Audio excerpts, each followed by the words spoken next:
Hello, you're listening to Suspense on Creepy Tales Radio. Thank you for listening with us, and I hope you enjoy the episode. And now, a tale well calculated to keep you in suspense. In a moment, Act One of Formula for Death, written especially for Suspense by Jonathan Bundy.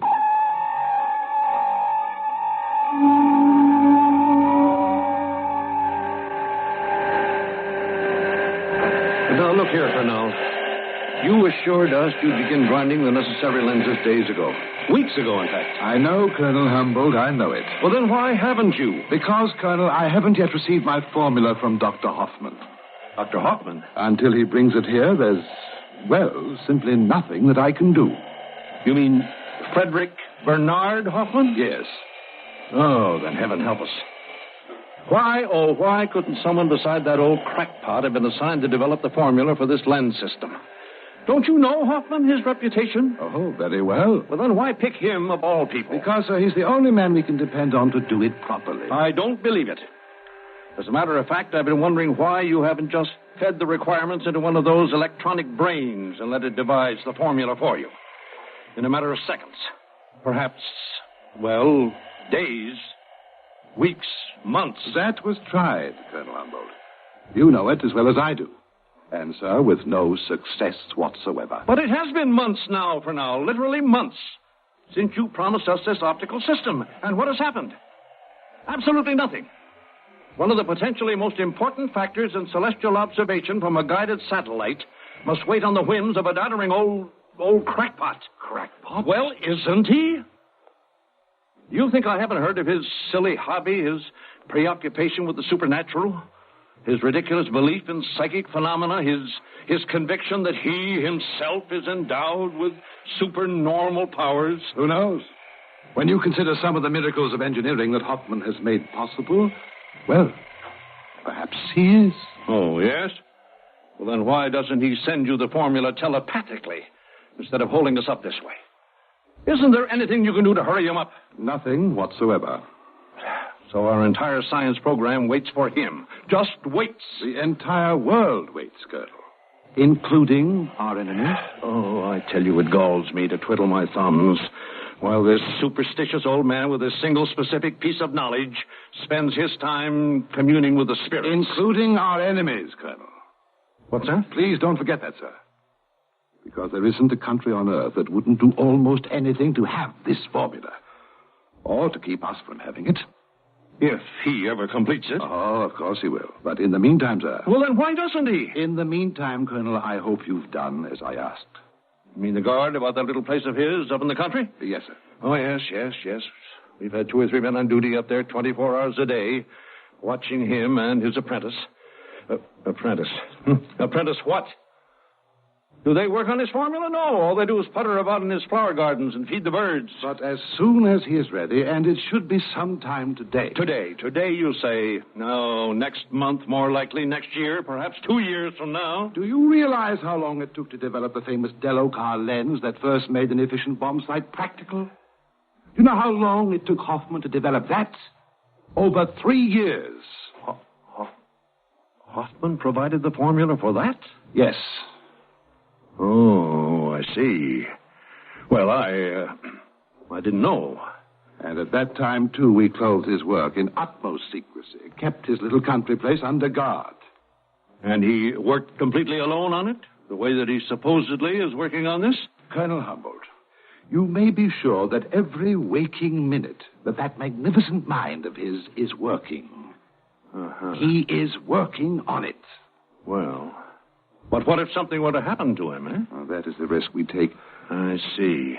And now, since we may receive word from Hoffman almost any minute, if he keeps his last promise to me... Yes, if. I know, Colonel. You are no more impatient than I am, sir. It's only that I understand this man, his odd foibles. In any event, I suggest that we discuss the safeguards that must be taken, the escort that will be necessary to ensure his getting here safely. Yes, by all means.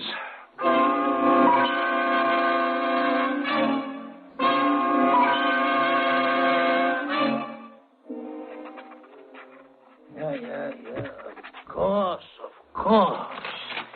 If a tertiary curvature of 16 degrees from the axis B equals 1 plus A over E to the nth power,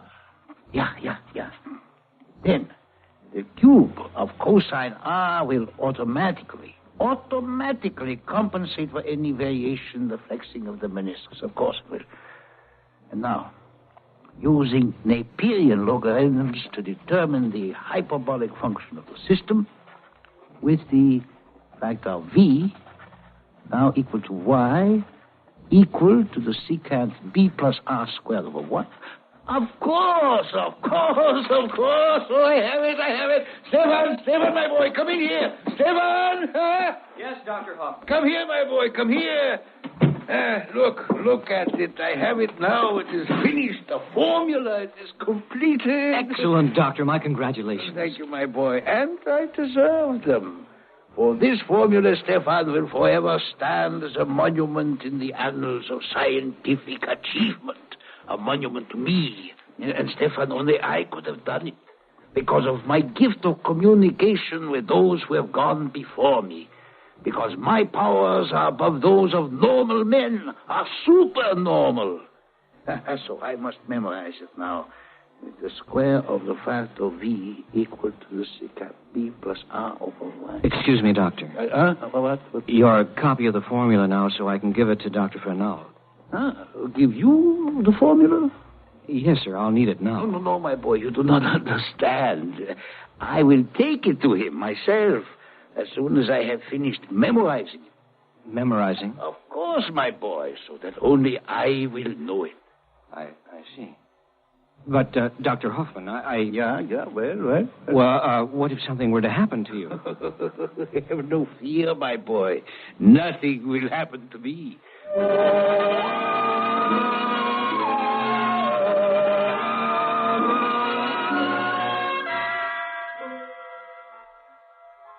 And the tertiary curvature of 16 degrees from the axis B equal to 1 plus A over E to the 9th power. Yeah. I have it now. Get Mr. Fernald on the phone.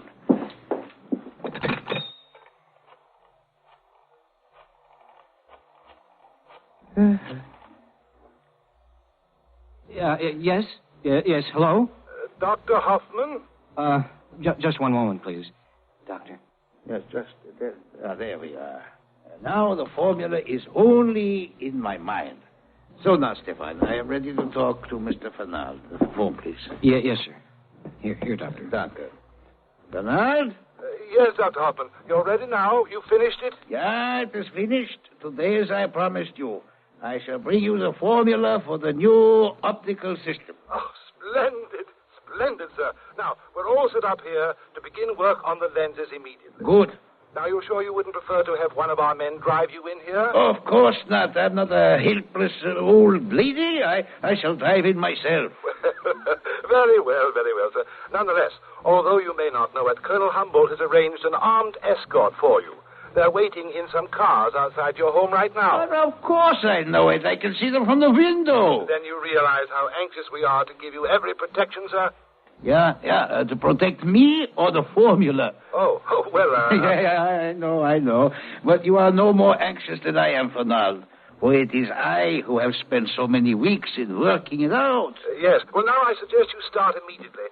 As you leave your driveway, the escort will follow you. I shall leave immediately. Splendid, Doctor, splendid. I'll be waiting for you. Goodbye. Yeah, goodbye. Armed escorts, he says he has provided. I know. I can see them now, Doctor, waiting outside. Do you need them? Of course not. He is an idiot. That will only make suspicion instead of protecting me, Stefan. That will only endanger me. You think you might be in danger? With this great secret I now hold, of course I am, my boy. But danger from whom, Doctor? Oh, does it make any difference? But Stefan, my boy, instead of the guard he has sent, I have a better plan. Yes? Yeah, much better. Only one that shall completely outwit anyone who might try to intercept me on this mission. What is it, Doctor? You will see. Now, first you fetch my cloak with the hood, the big hood on it. Mm-hmm. And then? Then you tell Mario, the old gardener, that I wish to speak with him. Do you mind telling me why, Doctor? Now, just wait, my boy. Wait and see. Now go get old Mario, and bring him in here. Very well, sir.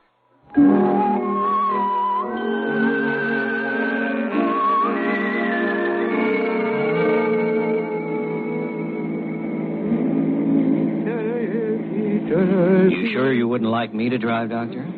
No, thank you. I shall drive. You sound very happy, Doctor.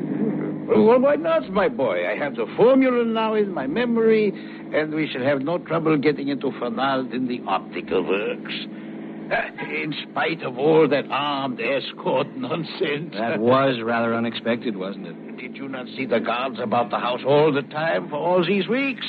More nonsense. But we fooled them now, haven't we? Yes, we fooled them. That poor Mario, all dressed up in my cloak, the top of it pulled down over his face. He looked so much like me, it almost fooled myself. And not one of those silly men with the guns could know it wasn't me. And then, when they were gone, by driving away in the open with this old cow Mario's, you and I, we made no suspicion whatsoever. It was very clever of you, Doctor. But not necessary, Stefan. Because no one knows better than I do that there are certain people who would like to prevent me from delivering this formula. You're quite right, Doctor. I'm so glad you thought of this. Yes. Stefan, my boy, there are people who would stop at nothing. At nothing, my boy. You're absolutely right, Doctor. As you can see, I hold a pistol here in my hand. Oh, unnecessary, my boy, unnecessary. Because everyone thinks we are in my car and far ahead and followed by the guards. No one knows that you and I are here, comfortable, safely. Stefan. Yes, Doctor. Oh, I see. Your pistol, Stefan, is not for my protection. My loyal apprentice has been one of them. True, Doctor. And in return for your life, you will give me the formula. No, Stefan, of course I won't. You know better. Now put down that gun. I'm sorry, Dr. Hoffman, but there is no choice. Either you tell me the formula, slowly, so I can write it down, or I pull this trigger. I suggest you take the next little turn off.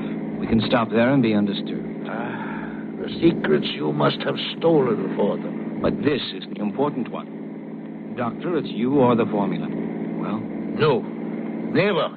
I would die before I give it to you. You'll die if you don't. Better stop and tell it to me, Doctor. No, I will not do it. Then there is only one thing I can do to keep you from delivering it. Only one thing, eh? Slow down now and pull into that neck. Only one thing, eh? Doctor, slow down. Slower, Hoffman. That curve ahead. Look out! We're going off the road!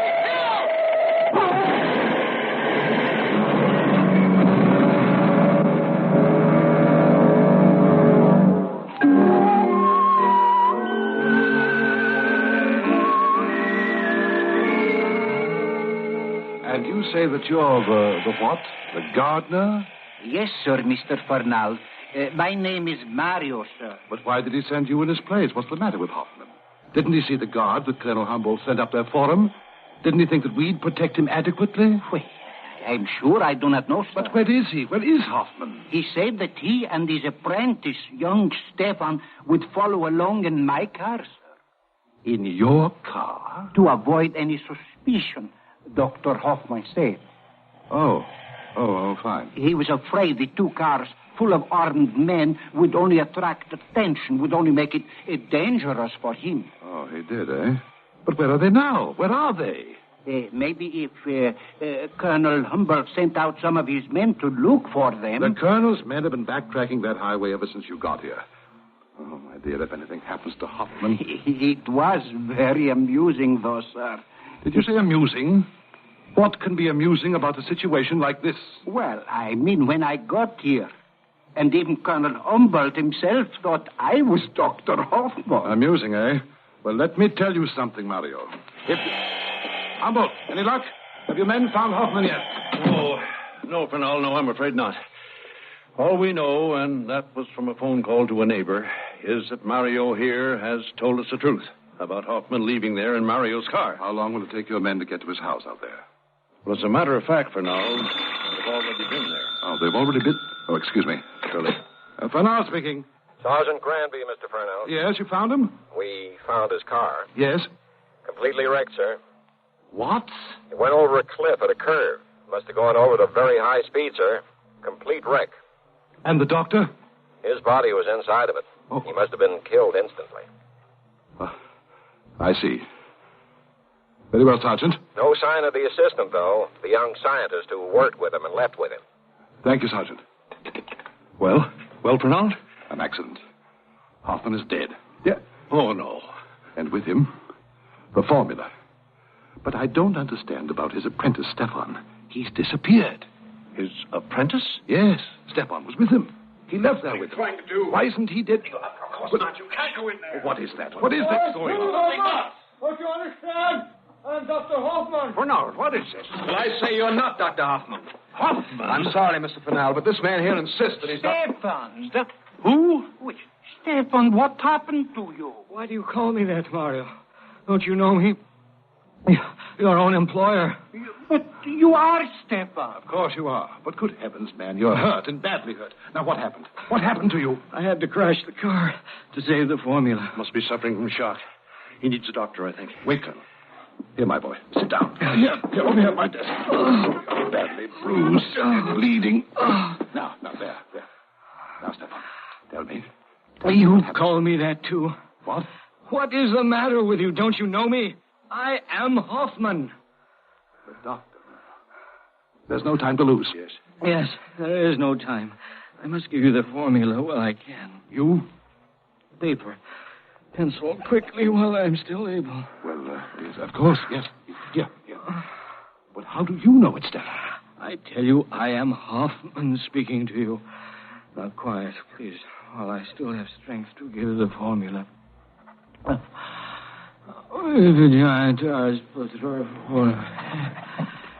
tertiary curvature of 18 degrees from the axis B, which is equal to 1 plus A over E to the nth power. Yes.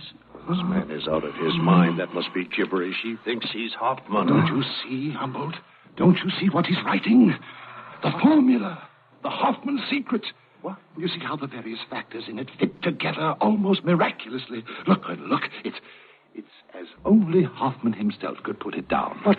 It's almost as though Stefan were possessed of Hoffman's spirit. Good heavens, Fernald. You really think that such a thing is possible? Well, I know that Hoffman talked about the supernatural. But this... The gentleman is finished. I promised I would bring it to you, and I have. Now, look, my boy. Look. Now I must lie down. Yeah, he's fainted. No wonder with those injuries. Mario, open that window and fetch some water. No, wait.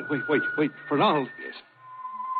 Look, he seems to be trying to say something more. It might be important. Well, I bring because of the Virgin Hours, so, but I am sworn never to reveal. Yes, Dr. Hoffman, I will tell. I am Stefan Heron, American educated since 16. But my prior rigorous training was as a spy.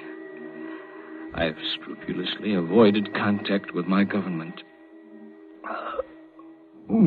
Waiting for the right time. The formula for the lens system. Unbelievable. You think so, eh? Wait a minute. Here. Look at this. The empty holster on his hip. And here's a smaller gun right here inside his belt. And Humboldt is coming too.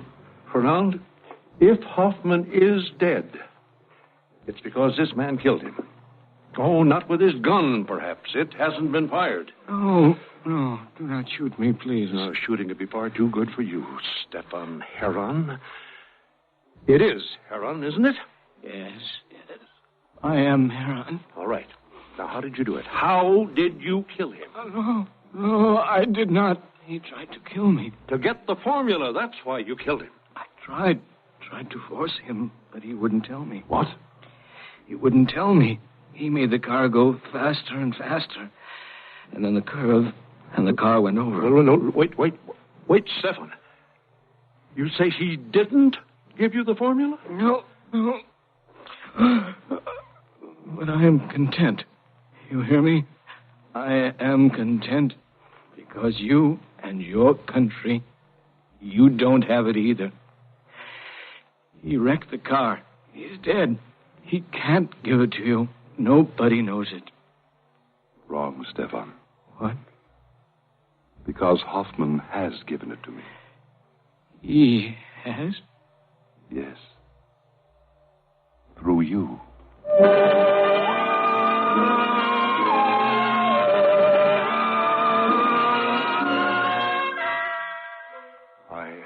I still can't believe it, Fernald. I know, Colonel. I know exactly how you feel. And that is the reason I talked with the psychic investigator, a man who's an expert about the so-called supernatural. Oh, you did? Well, what did he say? Only that there are many cases on record in which an injury, especially one to the head, has resulted in temporary personality control of the sort that we witnessed, of Stefan taking on Hoffman's personality. I understand such cases are well recognized by the psychologists. Yes, but what of Stefan's temporary knowledge of the formula, Fernald? The formula that existed only in the mind of Dr. Hoffman while he was alive. Possibly, this psychic investigator told me, possibly, Colonel, it was a case of thought transference. Yes, thought transference occurring as a result of Hoffman's tremendous concentration on his formula at the moment of his death. But who knows? What do you think?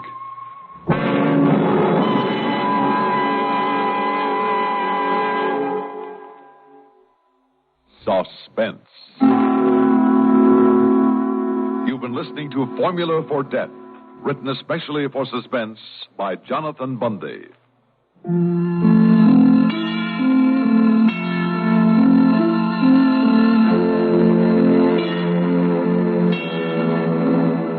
Suspense is produced and directed by Fred Hendrickson. Music supervision by Ethel Huber. Heard in tonight's story were Walter Grisey as Colonel Humboldt, Ivor Francis as Fernald, Herb Duncan as Stefan, Louis Van Ruten as Dr. Hoffman, Guy Repp as the gardener. Also David Kerman and Bob Reddick. This is Stuart Metz speaking. Listen again next week when we return with The Lunatic Hour, written by John Robert. Another tale well calculated to keep you in suspense.